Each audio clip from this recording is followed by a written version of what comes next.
Bon allez, comme promis, petite vidéo, petit podcast. Mais bon, podcast, mais vraiment, il n'y a pas l'équipement. Hein.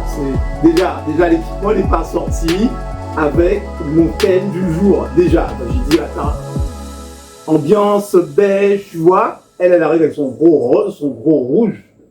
Son gros rouge, gros rose.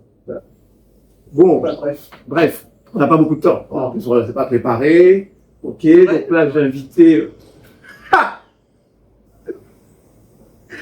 j'ai invité une personnalité du monde d'Herbalife qui reçoit beaucoup de clients depuis des années, ok, qui est très convoité. Oui, Recherché. Donc, Claudette, pourquoi il y a des gens qui n'aiment pas Herbalife? Voilà, dis-moi le truc qui revient le plus souvent. Alors, je ne sais pas si vous connaissez ce qu'on appelle sortir de sa zone de confort. Bon, déjà, attends, parce que là, ça va pas durer longtemps. Tu as Non, déjà commencé une espèce de préambule, après Ça va être introduction. très rapide. La zone de confort. La zone de confort, c'est quand on est confortable dans un espace, dans des habitudes, etc.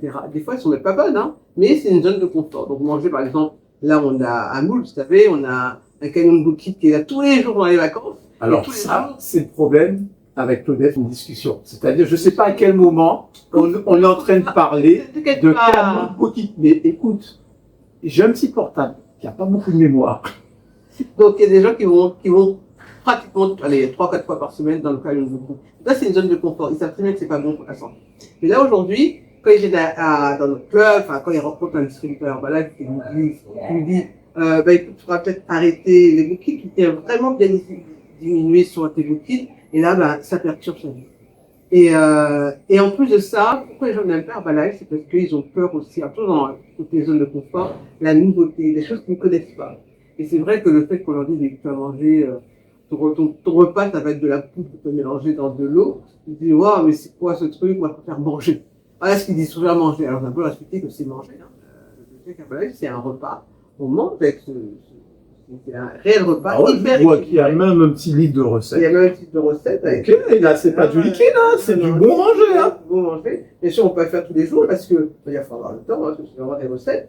Mais si on fait des alternatives. Mais, le fait de changer, le changement fait peur.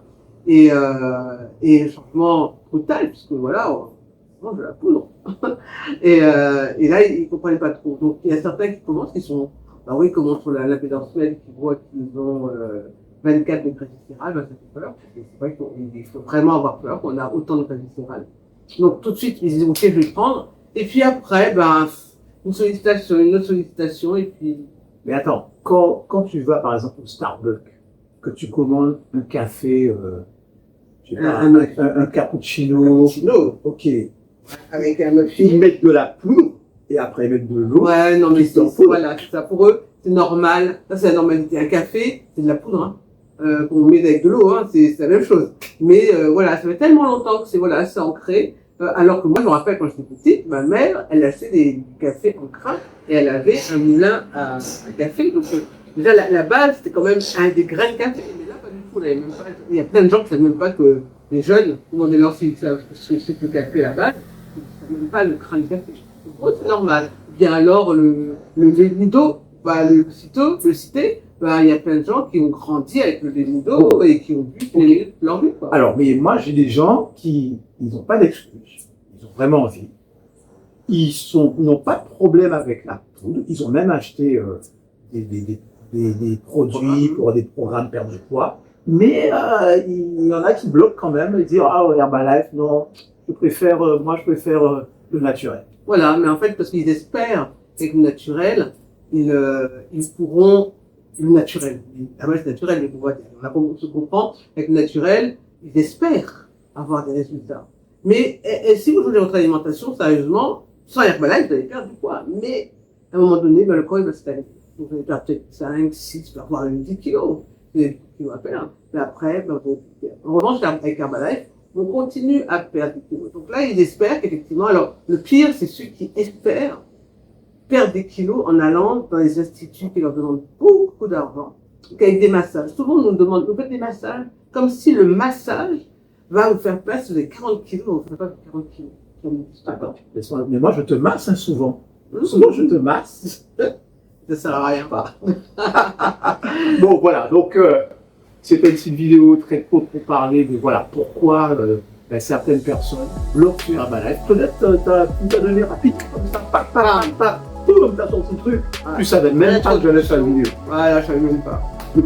Ok, bon, et à la prochaine. Voilà, ok, mais Je serai en beige. le dress code, Moi, j'aime bien. le dress code. En général, je suis toujours assez des couleurs ternes, noires. Et là, aujourd'hui, je suis dans couleur. Donc, ouais, c'est mal pour le budget. Ciao, ciao les amis.